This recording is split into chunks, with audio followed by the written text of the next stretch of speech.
मोअज़्ज़िज़ दोस्तों, कश्मीर चीन से इल्हाक करने पर रजामंद हो गया। मकबूजा कश्मीर के वजीर आला ने भारत को बड़ा झटका दे दिया। चाइना की चाल काम कर गई। लद्दाख पर क्यों चढ़ाई की, सब वाज़े हो गया।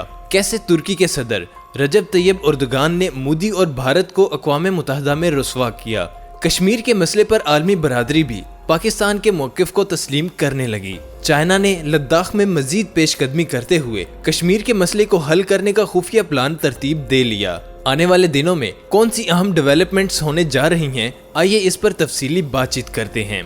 मगर यहाँ पर हस्बे रवायत नए आने वाले दोस्तों से दरख्वास्त करते चलें कि पहले YouTube के इस मुनफरिद चैनल खोजी टीवी को सब्सक्राइब करते हुए साथ मौजूद बेल आइकन को प्रेस कर दें ताकि हर नई आने वाली वीडियो की नोटिफिकेशन आप तक बर वक्त पहुँच सके। नीज हमारी काविशों का सिला वीडियो को लाइक करके जरूर दिया कीजिए। तो आइए दोस्तों, चलते हैं आज के इस अहम मौजू की जानिब।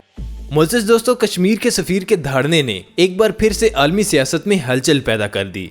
तैयब एर्दोगान ने अक़वाम मुत्तहिदा के दरो दीवार हिलाकर रख दिए।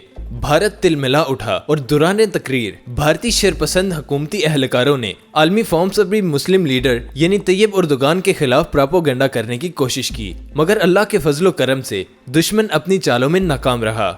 गुज़िश्ता रोज एक अहम खबर के मुताबिक तुर्क सदर रजब तैयब एर्दोगान ने अक़वाम मुत्तहिदा की जनरल असम्बली के सालाना इंतखाब में एक मरतबा मसले कश्मीर के हवाले से पाकिस्तानी मौक़िफ़ की भरपूर हिमायत की है। उन्होंने अक़वाम मुत्तहिदा के 193 रुकन ममालिक के इज्तिमा से खिताब करते हुए कहा, अगर जनूबी एशिया में अमन व इस्तेहकाम बरकरार रखना है तो मसला कश्मीर को हल करना होगा। कश्मीर आज भी एक सुलगता हुआ मसला है। इस मसले को अक़वाम मुत्तहिदा की करारदाद और कश्मीरी अवाम की उमंगों के मुताबिक हल करने की जरूरत है। अपने ऑनलाइन खिताब में तुर्क सदर का कहना था कि एक बरस कबल कश्मीर की खसूसी आईनी हैसियत खत्म करने से ये मसला मजीद पेचीदा हो गया है। तुर्क सदर का ये बयान एक ऐसे वक्त में सामने आया है जब पाकिस्तान और तुर्की खारजा पॉलिसी के हवाले से एक दूसरे के बहुत करीब आते जा रहे हैं। तज्जियाकारों के मुताबिक तुर्क सदर सऊदी अरब के मुकाबले में एक नया इस्लामी ब्लॉक बनाने और उसकी क़यादत करने की कोशिशों में हैं। तुर्क सदर के इस बयान के बाद भारत की तरफ से शदीद रद्द अमल सामने आया है। अक़वाम मुत्तहिदा में भारत के मुस्तकिल मंदूब TS तिरुमूर्ति ने कहा कि तुर्की को एक दूसरे ममालिक की खुद मुख्तारी का एहतराम करना सीखना चाहिए। तिरुमूर्ति ने ट्वीट करते हुए कहा है, ये भारत के अंदरूनी मामलात में मुदाखलत के सिवा कुछ नहीं है। भारत इसको कभी बर्दाश्त नहीं करेगा। मोअज़्ज़िज़ दोस्तों, दूसरी जानब पाकिस्तानी वज़ीर आज़म इमरान खान ने तुर्क सदर का खुसूसी शुक्रिया अदा करते हुए कहा है कि उन्होंने जनरल असम्बली के इजलास में कश्मीरी अवाम के हकूक़ की आवाज़ बुलंद की है। पाकिस्तानी वज़ीर आज़म ने तुर्क सदर की तकरीर का एक हिस्सा अपने ट्विटर अकाउंट से शेयर करते हुए कहा है कि तुर्की की अटल हमायत कश्मीरियों के लिए जिद्दोजहद का एक जरिया बनी हुई है। माहिरीन के मुताबिक आलमी सियासत में पैदा होने वाली हलचल बतला रही है कि आने वाले दिनों में कश्मीर के मामले पर अहम फैसले सामने आ सकते हैं, जबकि मकबूजा वादी के वो रहनुमा जो चंद साल कबल तक हिंदू हुकूमत के हामी थे, उन्होंने भी भारत से नाता तोड़ लिया है। गुज़िश्ता रोज मकबूजा वादी के साबिक हिंद नवाज वज़ीर आला फारूक अब्दुल्ला ने एक ऐसा बयान दिया है जिसकी शायद कभी भी तवक्को ना थी। इस बयान ने एक तरफ आलमी सियासी शख्सियात को मुतवज्जे किया है तो दूसरी जानिब भारतीय सरकार को बड़ा झटका दे दिया है। फारूक अब्दुल्ला कहते हैं कि कश्मीरी अब खुद को भारत का हिस्सा नहीं समझते। एहतजाज रोकने के लिए गली गली भारतीय फौज तैनात है। कश्मीरी भारत से जान छुड़ाने के लिए चीनी हुकूमत तक को कबूल करने के लिए तैयार हैं। जिस दिन भारतीय फौज गली कूचों से हटेगी, लाखों कश्मीरी सड़कों पर होंगे। मकबूजा जम्मू कश्मीर के बासी क्या सोचते हैं, अवाम की सोच साबिक वज़ीर आला की जुबान से दुनिया तक पहुंच गई। उन्होंने ये इंकशाफ भी किया है कि मोदी सरकार लद्दाख के बुद्धों को भी हिंदू बनाने पर काम कर रही है।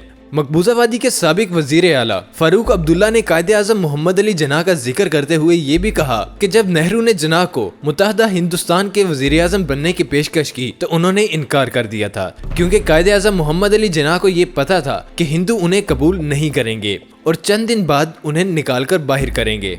मोअज़्ज़िज़ दोस्तों, इसी किस्म के बयानात इस वक्त कश्मीरी क़यादत की जानिब से मंजरे आम पर आ रहे हैं और कहा जा रहा है कि जल्द ही मकबूजा वादी के हवाले से अहम ऐलानात सुनने में आ सकते हैं, जिसकी बड़ी वजह पाकिस्तानी क़यादत की बेहतरीन सफारतकारी और तुर्क सदर रजब तैयब एर्दोगान की कश्मीर पॉलिसी है। जबकि चाइना ने जो प्लान पाकिस्तान के साथ मिलकर कश्मीर के लिए तरतीब दिया था, इसने भारत को घुटने टेकने पर मजबूर कर दिया है और इसी हिकमत अमली ने कश्मीरियों को हौसला भी बख्शा है, जिसके बाद कश्मीरियों ने चीन से इल्हाक का फैसला किया। 2014 میں پاکستان کو اس بات کی فکر ہو رہی تھی کہ چین اور بھارت کے بڑھتے ہوئے تعلقات سے پاکستان اور بھارت کی کشیدگی میں مزید اضافے کا خدشہ ہے۔ کسی کو اس بات کا احساس تک نہیں تھا کہ 5 اگست 2019 کو بھارت آرٹیکل 370 کا خاتمہ کر کے تاریخ کی سب سے بڑی غلطی کر بیٹھے گا۔ لیکن اس بات پر یقین کے لیے پختہ ایمان کی ضرورت ہے کہ اللہ کے سوا اس کائنات کا کوئی مالک نہیں ہے۔ جنوری، فروری اور مارچ 2020 میں بھارت مظلوم کشمیریوں پر کڑکڑاتی سردی میں تاریخ کے بدترین مظالم ڈھانے میں مصروف تھا اور پاکستان کو تباہ و برباد کرنے کی باتیں اور سرجیکل سٹرائکس کے ڈرامے کر رہا تھا۔ اسی دوران اللہ نے مظلوم کشمیر کی آواز سن لی۔ مئی کے آخر میں بیجنگ سے ہزاروں میل کا فاصلہ طے کرتا ہوا چین لداخ، گلوان ویلی سمیت 1000 مربع کلومیٹر بھارتی علاقے پر قابض ہو گیا۔ یہ خبر اس بات کا ثبوت پیش کر رہی ہے کہ چین کا پینگونگ جھیل پر قبضہ مکمل ہو چکا ہے۔ اس کی وجہ یہ ہے کہ اس جھیل کے نارتھ بینک پر لداخ ہے، جہاں پہلے ہی چینی افواج کی بڑی تعداد موجود ہے۔ اس جھیل کے مشرق اور مغرب میں بڑے بڑے پہاڑ ہیں، اسی لیے اس جھیل پر قابض ہونے کے لیے صرف شمال اور جنوب پر قبضہ ضروری ہے۔